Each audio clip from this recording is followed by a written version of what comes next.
عوام کے چہروں کے اوپر پہلی داڑیاں نہیں ہیں، عوام چغل خوری کیا، عیاریاں کیا، مکاریاں کیا، دنیا بھر کی گندی اور غلاظتوں کے اندر ملوث ہے، اور اس کے بعد آپ لوگوں کو گناہ کرنے پر اور ہٹ دھرم بنا رہے ہیں۔ آپ کو ذرا سی بھی عقل نہیں، آپ کو شرم نہیں آتی اس طریقے کی تقریر کرتے ہوئے، آپ کو رتی برابر بھی احساس نہیں ہوا کہ اسلام کے اہم احکامات ہیں۔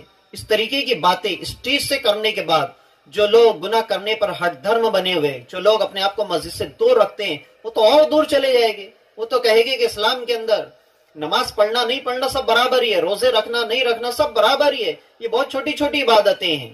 تو لوگوں کے نزدیک آپ کا بیان سننے کے بعد نماز کی قدر و منزلت کم ہو جائے گی، روزے کے متعلق اہمیت ختم ہو جائے گی، حج کے متعلق اہمیت ختم ہو جائے گی۔ اس طریقے کی باتیں کر کے کوئی فائدہ نہیں ہے، آپ عوام کو گمراہ کر رہے ہیں، آپ عوام کو ورگلا رہے ہیں۔ کہ آپ کو نہیں پتہ ہے کہ نمازوں کے متعلق کیسی کیسی وعیدیں ہمارے اسلامک لٹریچر کے اندر موجود ہے۔ ایک روایت میں یہاں تک ملتا ہے کہ آدمی اور کفر کے درمیان فرق نماز کا ہے، یعنی جو نماز پڑھے وہ مسلمان ہے، جو نماز نہ پڑھے وہ کافر ہے۔ خیر یہ ایک الگ مسئلہ ہے کہ آج کے دور کے اندر بے نمازی کو بھی مسلمان کہا جاتا ہے، نماز نہیں پڑھنے کی وجہ سے اسے کافر تسلیم نہیں کیا جاتا ہے، یہ ایک الگ مسئلہ ہے۔ لیکن نماز کی اہمیت کو سمجھانے کے لیے یہ روایت کو آپ سمجھیں کہ کس قدر اسلام میں نماز کی اہمیت کو اجاگر کر کے رکھا ہے، اور کس قدر اسلام کے اندر نماز کی اہمیت کو بتایا گیا ہے کہ آدمی اور کفر کے درمیان نماز کا فرق ہے۔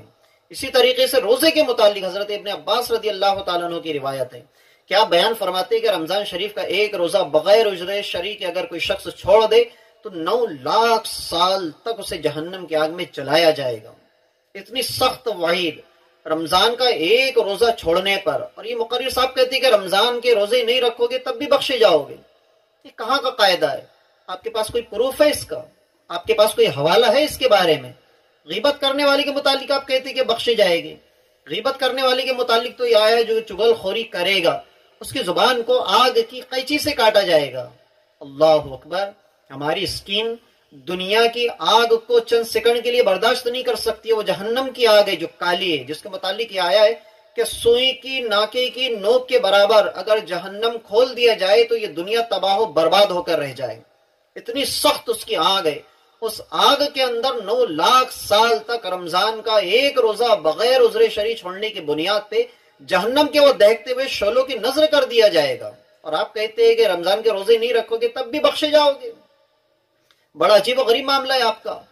حج کے متعلق روایتوں کے اندر یہ آتا ہے کہ جو جان بوجھ کر حج نہ کرے معاذ اللہ رب العالمین، وہ ہو سکتا ہے اس دنیا سے بے ایمان مرے۔ اللہ نہ کرے، اللہ نہ کرے، 1000 بار نہ کرے، کوئی انسان اگر ایمان کی سلامتی کے ساتھ اس دنیا سے رخصت نہ ہوا تو اس کا ٹھکانہ تو جہنم ہی ہے۔ چغل خوری سننے والے کے متعلق یہ آتا ہے کہ اگر کوئی انسان کسی کی چغل خوری سنتا ہے تو اس کے کانوں کے اندر سیسا پگھلا کے ڈالا جائے گا، اتنا سخت عذاب اسے دیا جائے گا۔ اسی طریقے سے مقرر صاحب کہتے ہیں کہ بدکاری اگر کوئی کرتا ہے تو تب بھی بخشا جائے گا۔ اللہ اکبر! بدکاری کرنے والے کے متعلق اتنا سخت عذاب بیان کیا گیا ہے ہماری روایتوں کے اندر۔ ایک روایت کے اندر یہ آتا ہے کہ بدکاری کرنے والے کو جب جہنم کے اندر ڈالا جائے گا تو ان کے پرائیویٹ پارٹ سے اس طریقے کی اسمیل پیدا ہوگی کہ پورے جہنم کے اندر جہنمی۔ یہاں پر ایک بات آپ یہ یاد رکھیں کہ جہنم کے اندر پہلے لوگ شدید عذاب کے اندر مبتلا ہوگے، کیسے کیسے سانپ بچھو ہوگے، اوپر سے جہنم کی آگ میں وہ جھلس رہے ہوگے، فرشتے ان کے اوپر عذاب دینے کے لیے مقرر ہوگے۔ اس کے باوجود ہماری روایتوں کے اندر ملتا ہے کہ بدکاری کرنے والوں کے پرائیویٹ پارٹ سے ایسی اسمیل پیدا ہوگی کہ تمام جہنم میں رہنے والے جہنمی اس سے پناہ مانگیں گے۔ اب جہنم میں رہنے والے جو لوگ ہیں وہ اس سے پناہ مانگیں گے، تو جن کے پرائیویٹ پارٹ سے یہ اسمیل اٹھ رہی ہوگی وہ کس قدر شدید عذاب کے اندر ملوث ہوگے اور کس طریقے کا عذاب ان کے اوپر مسلط کیا جائے گا ہم تصور بھی نہیں کر سکتے ہیں۔ اور یہ مقرر صاحب بڑے آسانی کے ساتھ کہہ کے گزر جا رہے ہیں کہ بخش دیے جائے گے۔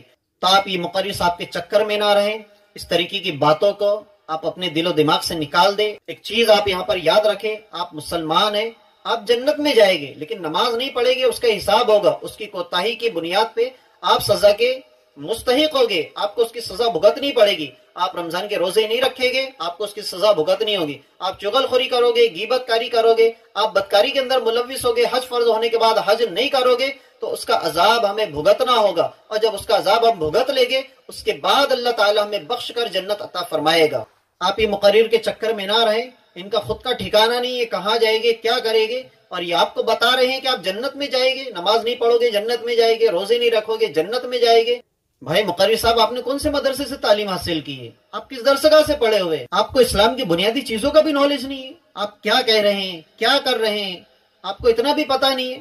آپ ایک طرف کہہ رہے ہیں کہ عاشق رسول بننا ضروری ہے، اور آپ دوسری طرف کہہ رہے ہیں کہ یہ چیزیں آپ نہیں بھی کرتے ہیں تو بھی آپ بخشے جائیں گے۔ بھائی عاشق رسول کس کو کہتے ہیں؟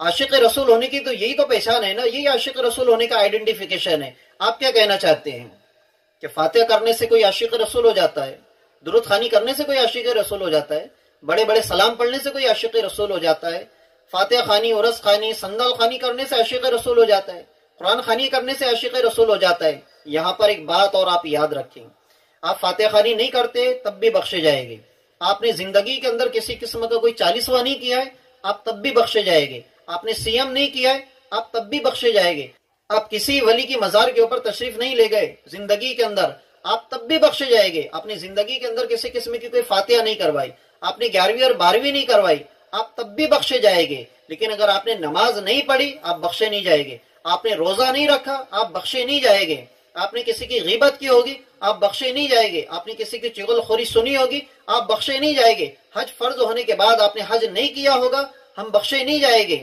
اسی طریقے سے اگر ہم نے بدکاری کی ہوگی ہم بخشے نہیں جائیں گے، جب تک کہ اس کا حساب اللہ کی بارگاہ میں ہم دے نہیں دیں گے اس وقت تک ہم چھوڑے ہی نہیں جائیں گے۔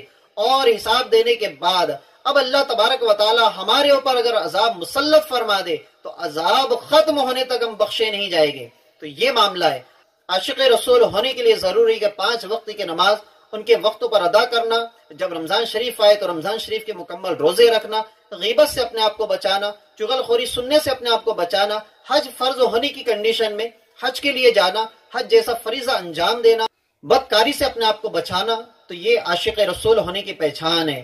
اب یہ تمام چیزوں کے اوپر آپ عمل کرنے کے بعد، فرائض و واجبات کے اوپر عمل ہونے کے بعد، اب آپ تیجا کرے، 20واں کرے، 40واں کرے، فاتحہ کرے، عرس کرے، سندل کرے، اس کے علاوہ آپ 11ویں کرے، 12ویں کرے، یہ تمام کے تمام نوافل اعمال ہے، آپ کرتے ہیں ثواب ہے، نہیں کرتے کوئی گناہ نہیں ہے، لیکن کرنا چاہیے، باعث بابرکت ہے۔ لیکن ان سے پہلے آپ فرائض اور واجبات کی پابندی کریں۔ تو دنیا کے اندر عاشق رسول ہونے کی سب سے بڑی پہچان یہ ہے کہ ہم اللہ اور اس کے رسول کے حکم پر عمل کریں اور تمام احکام کو عملی جامہ پہنانے کی کوشش کریں، یہی عاشق رسول ہونے کا ثبوت ہے، اس سے ہی عشق رسول کہتے ہیں۔ اور ان چیزوں کے اوپر عمل کرنے سے ہی محبت رسول صلی اللہ علیہ وسلم ہمارے کردار سے بھی ظاہر ہوتی ہے اور ہمارے اعمال سے بھی ظاہر ہوتی ہے۔ آپ اللہ اور اس کے رسول صلی اللہ علیہ وسلم کے حکم کی تابعداری کریں، حکم پر عمل کریں اور اپنے آپ کو جہنم کی آگ سے بچائے، اور اللہ تبارک و تعالیٰ کا جو انعام جنت کی شکل میں ہمیں ملنے والا ہے اس کی آرزو کرے، اس کی تمنا کرے، اور اللہ کی بارگاہ میں دعا کرتے رہے کہ مالک و مولا، جب تک میں زندہ ہوں تیرے حکم پر عمل کرنے کی مجھے توفیق عطا فرما، تیرے پیارے نبی صلی اللہ علیہ وسلم کے سنتوں کے اوپر عمل کر کے زندگی گزارنے کی توفیق عطا فرما، اور جب اس دنیا سے جاؤ تو خاتمہ بالخیر عطا فرما۔ تو آج کی ویڈیو کے اندر اتنا ہی۔ تو آج کا یہ انفارمیٹیو ویڈیو آپ کو ہمارا کیسا لگا ہمارے کمنٹ باکس کے اندر کمنٹ کر کے ضرور بتائیں۔ ہمارے چینل کو سبسکرائب کریں، ہمارے اس ویڈیو کو لائک کریں اور ہمارے ویڈیو کو زیادہ سے زیادہ شیئر کریں۔ ملتے ہیں نیکسٹ ویڈیو کے اندر۔ السلام علیکم۔